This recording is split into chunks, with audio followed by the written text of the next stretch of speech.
On the 30th of October 1942, Chuikov realised that the Germans were exhausted, and now, for the first time, he believed that he was winning the battle.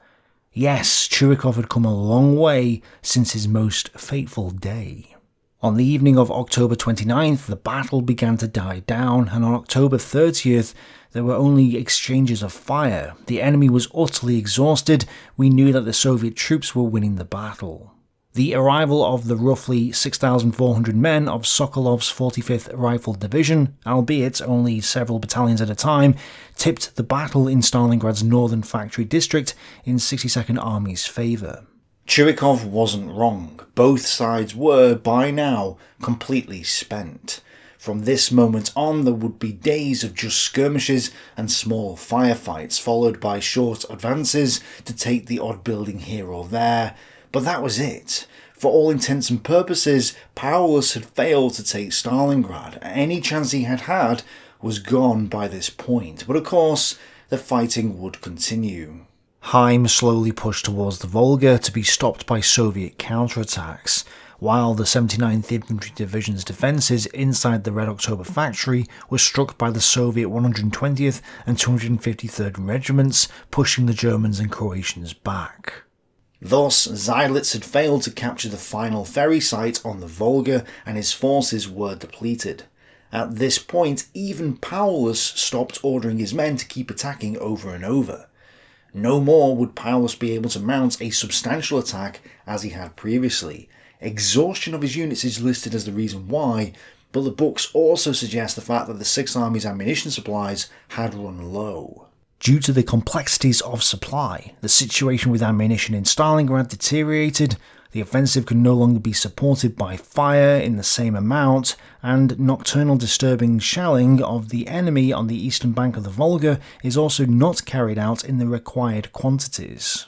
At some point around this time, Hitler ordered that the Sixth Army's 150,000 draft animals be sent over 100 miles to the rear in order to save room on the supply trains for things other than fodder. Many of their vehicles were sent back too. So from this point onwards, the Sixth Army was essentially immobile and was expected to remain in place for the rest of the winter. Worse, many of the horses didn't survive the journey due to the lack of fodder, but also the poor weather conditions. Because Hitler still demanded that his army crush the last vestiges of Soviet resistance once and for all, Paulus and Seydlitz would have to do so with company size rather than battalion or regiment size Kampfgruppen. Because neither commander thought this possible, both began to search for other solutions to this dilemma, principally reinforcements obtained from whatever quarter possible. Unfortunately, this would ultimately mean further denuding the German divisions defending elsewhere along the front. One other solution they sought to use was the 12 new Stugs that arrived to reinforce the 244th and 245th Sturmgeschütz battalions in Stalingrad. These were the Sturm Infantry Geschütz 33Bs, mounting a large 150mm gun and designed to demolish houses in 2 to 3 hits. These had some potential, but it's hard to see how 12 assault guns, even with a heavy gun, could really impact the battle in any significant way, which just shows how much the Germans were clutching at straws by this point. Of course, things weren't rosy for Chuikov. Even though he had received reinforcements, Glantz estimates that Chuikov only had about 15,000 bayonets on the 31st of October. Chuikov's final landing stage was under threat, and the Germans were just meters from pushing him into the Volga.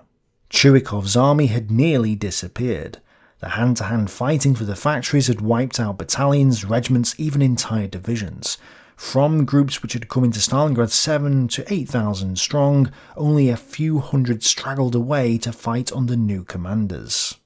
The 389th Infantry Division was ordered to relieve Kampfgruppe Below, and Lenski's division was ordered to relieve the 212th Infantry Regiment, which would eventually place the 24th Panzer Division inside the Red October factory. Once again, the Germans were shuffling around their units in a desperate attempt to get a few more soldiers to the front line. Inside the factory, the 39th Guards Rifle Division struck Hall 5 and may have infiltrated a bit further than that, possibly to the railway line, but they were quickly repulsed by fire coming from the uncaptured sections of Hall 5, and Lenski's division counterattacked, retaking Hall 10 by nightfall and Halls 8, 8A and 9 by the next morning. You'd think that morale in the 6th Army would be low, but it was actually mixed. It really depended on the division in question. Some of the accounts, like those of 305th Infantry Division, read of despair, while others, like the 276th Infantry Regiment, were remarkably intact. The morale of the men was high, and we all had complete confidence in our leadership. With a stalemate inside the city, outside the city, the Germans had started to detect some of the Soviet build-up at the Don. Reports had started coming in from at least the 25th of October, and the Romanians had complained for weeks before then. Yet, General Reinhard Gehlen, who was the head of the OKH's Foreign Armies East Intelligence Service, was a little slow putting 2 and 2 together. Hitler, on the other hand, wasn't. He saw some of the build-up and, on the 26th of October, ordered several Luftwaffe field divisions to stiffen the Axis Allied armies on the Don. On the 29th of October, Gehlen had informed Zeitzler that there was no sign of preparation for a major attack in this sector. Then, on the 31st of October, he said there may be a chance that the Romanians may get attacked, maybe at the local level, maybe. It's no wonder then that the German High Command didn't concern themselves with the Don front at this time. Again, Hitler disagreed. He saw that the Soviets had built several new bridges across the river and concluded that a major Soviet attack would be taking place, although mistakenly believed it was heading towards Rostov to the south. So rather than ignoring the advice of his generals and causing their own defeat, Madman Hitler was ignoring his generals because they were wrong. Now begins the epic that I hinted at in the last video. Eremenko had decided to try and assist Chuikov's army and group Gorokov at Spartanovka specifically. Therefore, in the Latashanka region, at 0400 hours on the 31st of October 1942, a reinforced battalion of 910 men from the 300th Rifle Division sailed in tugboats across the river, with all 3 of the first wave boats reaching the bank in one piece. The 420 riflemen in this first wave conducted an amphibious landing like Marines under fire from German machine guns and flak guns. The Germans had about 50 men in Latashanka itself, with another 139 nearby, but there may have been some panzers in support which fired at the boats. One boat was sunk on the return journey and the other 2 were damaged, with one put completely out of action. The second wave came in with 2 new tugboats in addition to the one that had survived the first wave, but this time the German fire was so heavy that the damaged vessel from the first wave had to fall back after mortar rounds struck its deck. The horses that the Soviets had decided to ship across on the second wave, for some unknown reason, were found lying across the deck when it got back. In the end, only 600 of the 910 men actually reached the other bank, and the battalion commander decided to assault the German positions with his submachine gun, leading to a loss of command and control at the critical juncture. The attack split into 3 groups, one in the north, one in the centre and one in the south. The southern group of Soviet soldiers was wiped out completely by the Germans, and all the anti-tank guns were lost too, as was their one and only radio. Artillery fire then became uncoordinated as a result. Then German reinforcements arrived in the afternoon and counterattacked, pushing the central group into the north of Latashanka, where the surviving 114 men continued to resist. Not knowing what was going on the early morning of the 1st of November, the Chief of Staff of the 149th Rifle Regiment crossed over in a cutter with another 73 men under a hail of bullets and shells. He somehow managed to get across to reinforce the remnants of the landing force, radioing to the other side, telling them that he had formed an all-round defence. Later, the Germans counterattacked and managed to take the shoreline, cutting off the Soviets in a pocket inside Latashanka itself. Aphonian tried to send another cutter across with men and ammunition, but the hopeless vessel was sunk by the Germans. Overall, it wasn't a good start to this operation. Meanwhile, outside the city, more changes were occurring, with the plan for Operation Uranus being refined. 63rd Army was renamed the 1st Guards Army, with Latashanka taking control of the new army. Kuznetsov became deputy commander of Vatutin's southwestern front. The 13th Tank Corps was formed, with the 17th, 61st and 62nd Mechanised Brigades, and the 44th, 176th and 163rd Tank Regiments. So note, this was actually a proper tank corps of troops, rather than just being a tank division like previous tank corps had been. There was also a change on the German side. Schwedler, 4th Army Corps commander, suffered from an injury and had to be placed in the Führer Reserve. Therefore, Jennecke of the 389th Infantry Division was promoted to General de Pioneer and placed in command of the 4th Corps. Jennecke was then replaced as commander of the 389th Infantry Division by Major General Erich Magnus. And back inside the city, Barnbeck, who was in temporary command of the 305th Infantry Division, was replaced by General Steinmetz, allowing Barnbeck to go back to his old regiment in 71st Infantry Division. And if we zoom out slightly, by the 1st of November 1942, Paulus had in his possession more than 90% of the city of Stalingrad. But this wasn't 100%, and Paulus was under constant pressure from Hitler to finish the job, so he met with Seydlitz, Richthofen and General Fiebig, as well as their chiefs of staff, to discuss the situation. Richthofen confronted Paulus and Seydlitz, telling them that the infantry wasn't taking advantage of the support given to them by his Stukas. The artillery don't fire, and the infantry don't exploit our air attacks. We drop our bombs on enemy positions less than a hand grenade's throw from the infantry, but they do nothing. Paulus said he needed reinforcements and ammunition. Richthofen rejected this answer, stating that he could get Paulus more supplies. He blamed the situation on the conservatism of the troops and command, and pointed out that it was silly how divisions were only sending into combat 1,000 men when their ration strength was 12,000. Clearly he didn't understand what was happening on the ground.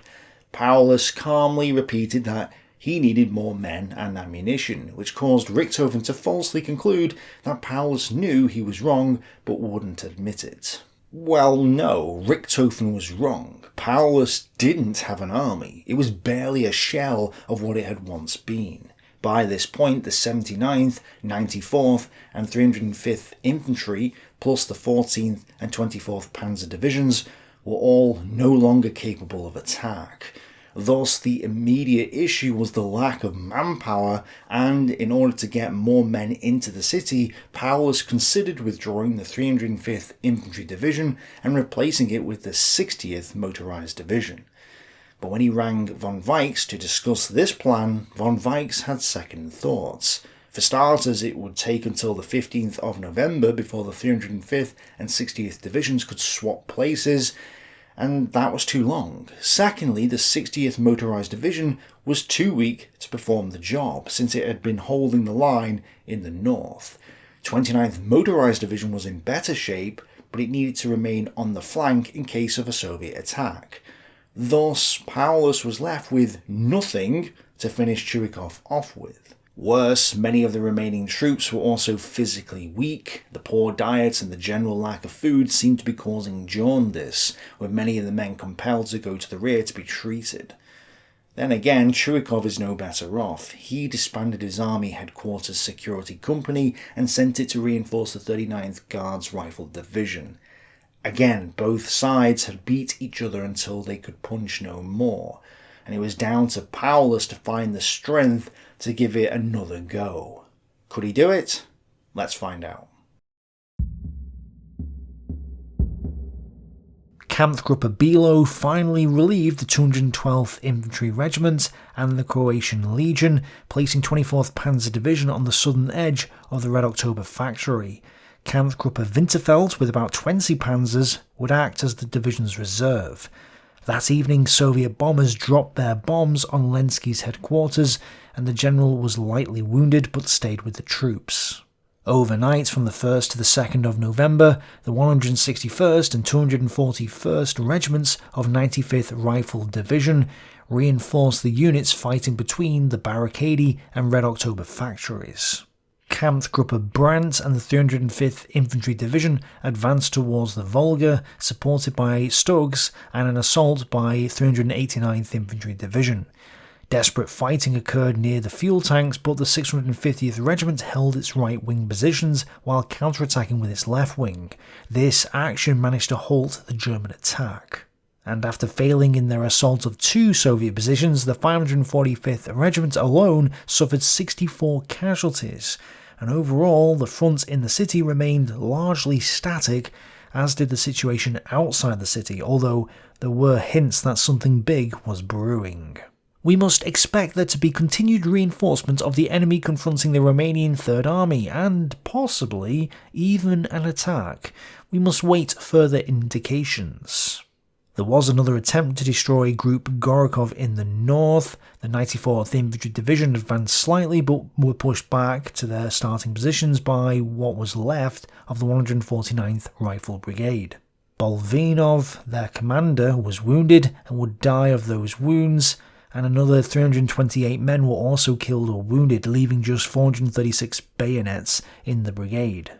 The 124th Brigade also only had 1,337 bayonets left, so this combined force of 1,773 men was barely holding on. Slightly further north, at Latashanka, a Soviet soldier swam back across the Volga to inform his superiors that German Stugs had arrived and the surviving shore party desperately needed support. Gunshots could be heard across the river, so Afonian decided to send the 3rd Battalion over with some anti-tank guns, but they had to wait until the evening before they could cross, and when it went dark, and as they started their move, the Germans fired flares and spotted the rowing boats. Yes, rowing boats. There were some motorised boats in this wave as well, but they were forced to turn back, whereas the rowing boats kept going. Only one boat reached the other bank and the rest sunk or were forced to retreat, with casualties being high. Thus, on the 3rd of November, Afonian tried again, sending 5 more boats across the river, all of which were subjected to fire, and only 4 returned.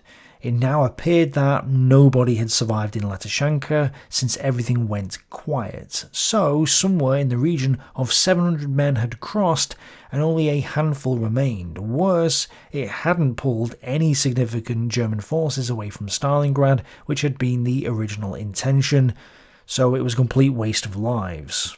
Galen, meanwhile, reported the day before that the Germans should expect the Soviets to continue to reinforce their fronts opposite the Romanian lines, and that there might be an attack.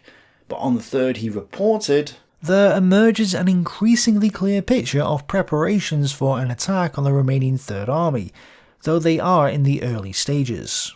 We cannot be certain whether the objective is an attack designed to lure our forces away from Stalingrad or an operation with much broader objectives."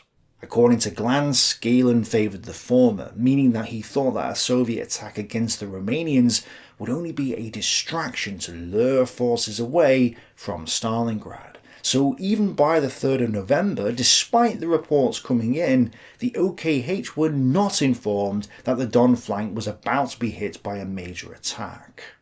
And after his previous argument with Paulus, Richthofen had described to Jesenek and Hitler how important a role the pioneer battalions had played in their advance on the tractor factory. Grasping at straws, Hitler was convinced that these pioneers would achieve the final victory at Stalingrad. The Führer then suggested that the 4 German pioneer battalions helping to defend the Italian sector on the Don could be used in the city. Army Group B's Chief of Staff, Sondersten, rang Paulus and told him of the idea, saying that a 5th Pioneer Battalion in 6th Army's Reserve could be used as well. Paulus approved the idea, even though Schmidt had his reservations, saying that pioneers were not a substitute for infantry. At this moment, Seydlitz was of the opinion that it was possible to win in Stalingrad. All he needed, he said, was 4 Panzergrenadier battalions from the 29th Motorised Division and the 5 Pioneer battalions currently promised. Now, Pioneers could knock out bunkers and similar obstacles, but they weren't infantrymen and needed infantry support to secure an area. In other words, Pioneers needed to be subordinate to other infantry units in order to be effective. The problem was that Paulus had no infantry left. He asked Hitler for the Panzergrenadier regiments of the 29th Motorised Division, but Hitler refused to send them, being concerned about the southern flank of the 6th Army. This meant that the Pioneers weren't going to be as effective as they otherwise would have been, and it also highlights that Hitler was thinking of the flanks of the 6th Army, whereas Paulus and Seydlitz weren't. Something many of the history books get the other way round. Still, the Pioneer battalions in question were the 45th, coming from 6th Army's reserve with 451 men, the 50th with 539 men from the 22nd Panzer Division, the 162nd with 437 men from the 62nd Infantry Division, the 294th with 408 men from the 294th Infantry Division, although only 328 men would be sent to Stalingrad, and the 336th with 382 men from the 336th Infantry Division. Paulus also organised another 300-man strong assault company from the 44th Infantry Division and a storm company from the 24th Panzer Division with 150 men. In total then, this was a reinforcement of 2,621 men. At 1825 hours on the 3rd of November, the 6th Army, acting on orders from von Weich's Army Group B, ordered the final act to be prepared. This would be named Operation Hubertus. Seydlitz was to reorganise his forces for a strike against the Lazor chemical factory in a few days' time. In the meantime, the Pioneers would be transferred to the city and would undergo a brief urban warfare training regimen to get them prepared for Stalingrad. The guy in charge of the Pioneers at Stalingrad, Major Joseph Linden from the 672nd Pioneer Battalion, had this to say. The assault would be launched on the 11th of November 1942. For the time of the attack, I chose the first light of day after the appropriate preparatory fire. Strong Pioneer assault groups, at least platoon strength, would push themselves into the starting positions under the protection of this fire. Then the artillery would be abruptly advanced. After this, the Pioneers would advance as the first wave and penetrate to their objectives while overcoming the enemy in known positions. Once there, they would immediately set themselves up for defence. Infantry would follow as a second wave and clear the enemy from the intermediate ground and subsequently take over the defensive line. Never before during the war had so many Pioneer battalions been concentrated for a single attack in so small an area. There was some fear that the Soviets would attack the Germans on the 7th of November 1942, since that was the anniversary of the Bolshevik Revolution. Apparently, Soviet prisoners were the ones saying this to the Germans. 51st Army Corps therefore said, should the enemy actually carry out an attack on the anniversary of his revolution, 7th of November, then there is only one thing to do, not a step back. Well, I guess the Germans also issued a not a step back order too. Interestingly, Chuikov expected the Germans to attack them on the 7th to cast a shadow over their celebrations. But he knew that Paulus had little left, so any attack would be minor. Nothing much happened on the 4th of November, or most of the 5th of November, with only small-scale probes occurring on either side. The only thing of note was that Lenski replaced Oberst Bilo with Oberst Schiller, thus creating Kampfgruppe Schiller. By the 5th, 2 of the Pioneer battalions had been airlifted into Stalingrad, and apart from the loss of 895th Regiment's commander to a Luftwaffe bomb, the only other thing worth mentioning was that 3 men from the Epic of Latashanka had managed to swim back across the Volga. Apparently around 7 men remained on the other side, preparing to strike north towards the 95th Rifle Division's lines. Somehow, they actually succeeded. although 5 of them limped over wounded. And in fact, this wasn't the last group. Another 20 men hid under a railway carriage for a few more days before being forced to surrender due to hunger. Thus, the Epic of Latashanka was finally over. A complete waste of time for the Soviets, but an interesting historical event nonetheless. If you want to read more about it, Isayev has an entire chapter dedicated to the Latashanka landing in his book Stalingrad City on Fire, so check it out if you haven't done so already.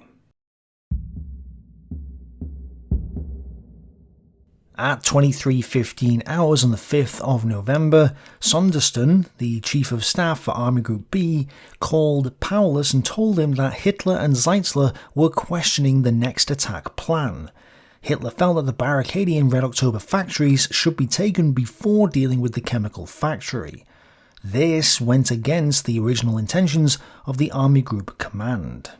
From what I can see, Army Group B had been the first to order that the chemical factory be taken, and Paulus had gone to implement their orders. But, with Hitler reconsidering, Paulus pointed out to Sondersten, who relayed the information to Zeitzler, that attacking the chemical factory first would allow Zeitz to turn and attack the other 2 factories afterwards, whereas if they got bogged down inside the barricading Red October factories, they might not have the strength to take on the chemical factory.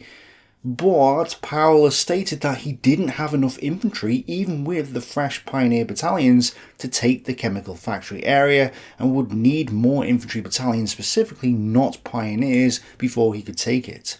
Sondersten and von Weichs, commander of Army Group B, expressed their own views. We regard several small bridgeheads to be less dangerous than the one large bridgehead around the Lazor chemical factory, particularly once the Volga has frozen over. This large bridgehead may then represent a certain operational threat. Hitler, though, agreed with Paulus. So, Paulus had originally wanted fresh infantry forces to be transferred in to be used against the chemical factory, but Army Group B didn't have anything to give Paulus. Then Army Group B issued the order to take the chemical factory, and Paulus, obviously changing his mind, and Hitler thought that finishing off the 2 northern factories first would be best. I point this out because some of the books suggest that Paulus had originally been the one to order the chemical plant to be taken out, and that he was overridden by Hitler. But when reassessing the sequence of events, that doesn't seem to be the case. Paulus had only wanted to strike the chemical factory if he got new infantry units first. When he didn't, he had second thoughts. Army Group B was still insisting on the attack, and Paulus then disagreed with them, with the debate getting passed up the chain of command all the way to Hitler. So, rather than Paulus being overridden by Hitler, it looks like Hitler agreed with Paulus and overrode von Weichs. I could be wrong, and if I am, fine, but regardless of what happened, Hitler insisted that the northern factories should be given priority, and Operation Hubertus, therefore, was postponed. And, to be honest, I think this was the right decision. The priority should be taking the final landing stage, which was in the area, and as Paulus himself pointed out, if they defeated the Soviet forces along this stretch of the Volga between the 2 factories, that would free up 3 or more divisions that could then be used against the remaining Soviet forces in the centre of the city, whereas if they struck the chemical plant area first, there was a good chance that they'd just get bogged down even more and not have enough forces to go north. So this was probably the right decision, but honestly, this indecision about which small group of buildings their army should attack first really highlights just how bankrupt the German forces were at this time. One Croatian legionary sums up the entire situation. Fighting in Stalingrad is extremely hard. It is no longer a question of tactical or strategic gains, which is what the German army wants, because the city has become a huge pile of rubble and the Volga is under the practical control of German divisions. This whole thing is about prestige. The fighting here, so to speak, is a personal battle between the Führer and Stalin. Thus, the 2 northern factories became the priority. 3 groups were formed: Kampfgruppe Schwerin, tasked with taking the rest of the Red October factory; Kampfgruppe Seidel of 14th Panzer Division ordered to protect the right flank of 305th Infantry Division and prevent Soviet forces from counterattacking between the two main divisions in the area, and a group centered around the 305th Infantry Division tasked with taking the strip of land between the Barricadi and the Volga. But Seydlitz and his subordinates now believed that splitting their forces and attacking the two factories at once was a mistake. Which is interesting because they didn't come to this conclusion earlier. In theory, prior to the previous attack on the Red October factory, the 79th Infantry Division could have concentrated in the Barricadi factory area alongside the other divisions and rolled south with them, a concentration of force. But it was, instead, sent into the Red October factory alone. So why was that considered a good strategy, but now splitting the troops is a mistake? Not sure. But Seydlitz now prioritised the attack near the Barricadi factory and ordered Schwerin to send forces to the northern divisions. Meanwhile, the rain fell heavy on this day and the temperature suddenly dropped. Worse, chunks of ice or sludge appeared in the Volga. Chuikov notes that the Volga was beginning to freeze, but not freeze solid, and these chunks of ice were hazardous for shipping. So in other words, his already tenuous supply lines were about to be cut, and Paulus's next attack might be striking at the perfect time.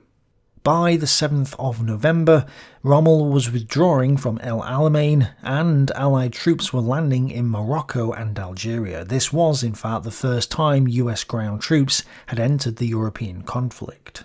Hitler immediately gave orders to defend Tunisia, an action which would have a knock-on effect at Stalingrad. And a few days earlier, Göring had ordered bomber formations from Norway to head to North Africa, and Richthofen offered and sent some of his own air forces there too, even though his forces were stretched thin as it was. The departure of those valuable units, coupled with high attrition rates caused by supply difficulties and overcommitment, greatly weakened Luftwaffe 4's already inadequate bomber force, leaving it without the means to interrupt Soviet preparations or, even more importantly, to resist the massive attacks when they came. In the city, rather than attack, Ludnikov's troops, 1,296 men on this side of the Volga, spent the anniversary of the Bolshevik Revolution drinking vodka. One reinforcement battalion for the 45th Rifle Regiment spent the day wandering around on the eastern bank of the Volga because their commanders had got drunk and went missing. Some of the other divisions didn't receive their vodka rations at all, and more didn't even get food that day. Paulus's artillery and mortars, though, delivered a hefty barrage against Soviet artillery positions on the eastern bank. This bombardment would continue for 4 days in an attempt to reduce Soviet fire support for their troops inside the city.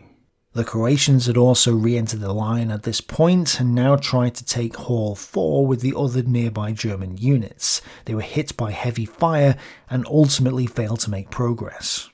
Several minor attacks went in against Hall 10, but the 24th Panzer Division easily repulsed them. On the 8th of November, Paulus intervened and ordered Seydlitz to change his plans. Seydlitz, in turn, ordered the 79th Infantry and 14th and 24th Panzer Divisions to each form an assault company of 150 men that would be sent to 100th Jaeger Division's control to spearhead future attacks. The only other thing of note on this day was that Hitler gave a speech in Munich where he barely mentioned Stalingrad at all, but when he did mention it, he assured his audience that it was in their hands. I wanted to reach the Volga, and reach it at a certain location, in a certain city. By coincidence, the city bore Stalin's name, but you should not think that I marched there for this reason. It could have had any other name. I did it because it is an important place. You can cut off traffic amounting to 30 million tonnes there, nearly 9 million tonnes of which are oil. All the wheat from the huge areas in the Ukraine and the Kuban region flows through there, so that it can be transported north. Manganese ore is brought there. It is a gigantic trade centre. That centre I wanted to take, and, as you know, we are modest. We have it. There are only a few small pockets left. Now the others say, then why do they not fight more quickly? Because I do not want a second Verdun. I prefer to do it with very small assault parties. Time makes no difference here. No ship comes up the Volga anymore. That is what is decisive. He also spoke about the elimination of the Jews and how peace was not on the table. His speech wasn't great and it backfired to some extent. If Hitler had hoped to reassure his wider audience with this speech, he failed dismally. The gap between boastful rhetoric and painful reality had become too large. Invoking Verdun before a public weary of a never-ending war, of soaring death tolls, and of increasingly destructive air raids, and against the backdrop of the Allied landing in North Africa, could only intensify concern that the regime had lost control of events. Moreover, in emphasising economic goals and admitting the slow pace of the battle, Hitler had implicitly criticised his own handling of the operation. Taking the city itself was irrelevant, and time, as he was about to discover, was important. Starting on the 9th, German bombers deployed against the Soviet build-up north of the Don. So, the Luftwaffe at least had noticed what was going on. Unfortunately, their efforts failed, partly because the Soviets built their bridges just below the water of the river, making it difficult to hit them, partly because Soviet fighters in the area put up fierce resistance, and partly because the Germans didn't have enough bombers available now to actually do enough damage to stop the Soviet build-up. Without enough bombers to strike Soviet airfields, German fighters had to circle over them to tempt the Soviet fighters into the air. The Soviets didn't take the bait, and they mostly stayed on the ground, saving their strength. On the 10th of November, the Soviet artillery rained down on the 24th Panzer Division's positions, and the 112th Regiment from the 39th Guards Rifle Division assaulted their lines. The Soviets were in the German positions before the Germans could react, engaging them in bitter hand-to-hand combat. The defenders quickly ran out of ammunition, with some forced back or having to hack their way out with their entrenching tools. Others were simply wiped out. More still had to hide in the rubble of Hall 10 until they could sneak back to friendly lines. Thus, the line fell back to the northern section of Hall 10, Hall 9, and the ground between Halls 10 and 8A. But the Soviets could go no further. Finally, Gehlen decided that, yes, there was an incoming Soviet attack, and that it was going to be a big one. He informed Zeitzler, but the High Command wasn't alarmed. They'd successfully thwarted numerous Soviet attacks on the flanks for months, since August in fact, so why should they be concerned now? Yes, the Axis Allied divisions were weaker than the glorious German divisions, but German divisions were in support of them, therefore everything would be fine, they thought. Hitler, though, had read Gehlen's reports and had already started transferring troops from France to Army Group B, and he did this before Gehlen had come to the conclusion that an attack was going to take place. On either the 4th or 6th of November, the sources vary, Hitler had cancelled the transfer of the Luftwaffe field divisions to the Axis Allied armies, instead deciding to send the 6th Panzer Division and 2 infantry divisions from France. Of course, these transfers would take weeks to occur, so the troops wouldn't arrive until December, but at least some action was being taken. Yet Gehlen was still believing that an attack would strike Army Group Centre. It was only on the 10th that he concluded that the Soviets would strike the Don, but even then he wasn't committed to the idea. As this discussion was going on, the Soviet army commanders, including Shumilov, were also being informed about the upcoming offensive, with divisions being transferred to the front line. The offensive was due to begin on the 13th of November, although the next day, the 11th of November, Zhukov would end up postponing it due to logistical problems. It's strange to think that we're just days away from a huge turning point in the Battle of Stalingrad, yet Paulus was still focused on taking a few buildings on the bank of the Volga. Nevertheless, he did react. The 48th Panzer Corps headquarters was moved to the 3rd Romanian Army area to act as an operational reserve. It received the German 22nd Panzer Division and the 1st Romanian Armoured Division as its subordinate formations. Then, on the 11th, the 6th Army's diary notes that Army Group B's headquarters was keen to know what preparations Paulus was making in case the Soviets struck the Romanians at the Don. The Sixth Army informed them that a reserve force was being created at the Don, consisting of a few companies and battalions from the 14th Panzer Corps, and other units were being shuffled around that could be sent west when given the signal. This was all that Paulus could spare, but at least the Germans had noticed that something was going on. Of course, it was only a few days before Operation Uranus would begin, giving them little chance to react, but at least they had finally figured it out. And after 2 weeks of stalemate, Zilitz's forces were now ready to launch their next attack. 389th Infantry Division had 2 regiments with 6 infantry battalions, and 2 pioneer battalions mixed in, ready to strike south. The 305th Infantry Division had its 3 regiments deployed along the eastern edge of the barricaded factory, each supported by a pioneer battalion. There was also a force of 7 panzers from the 14th Panzer Division, and the handful of Stugs that remained. Thus, Steinmetz had about 5,200 men versus a Soviet force of less than half that amount. In the middle, 14th Panzer Division's Kampfgruppe Seidel would support the attacks, and to the south, Zverin planned to capture Hall 4 with a collection of units including 120 pioneers from its 179th Pioneer Battalion and another company of engineers from the 24th Panzer Division. Yes, their objective was one Hall, although Kampfgruppe Schiller, with all 7 panzers of the division, was tasked with retaking Hall 10 and pushing to the Volga, so technically it was 2 halls and a bit of a riverbank, but you get the idea. Thus, Paulus's 5th offensive, if you could call it that, was about to begin. Would he be able to take the few remaining buildings that stood in his way? Would the pioneers be as decisive as Hitler hoped, and would Chuikov be able to hold on even though icebergs were floating down the Volga, cutting off his supplies? We'll find out next time. Thanks for watching, bye for now.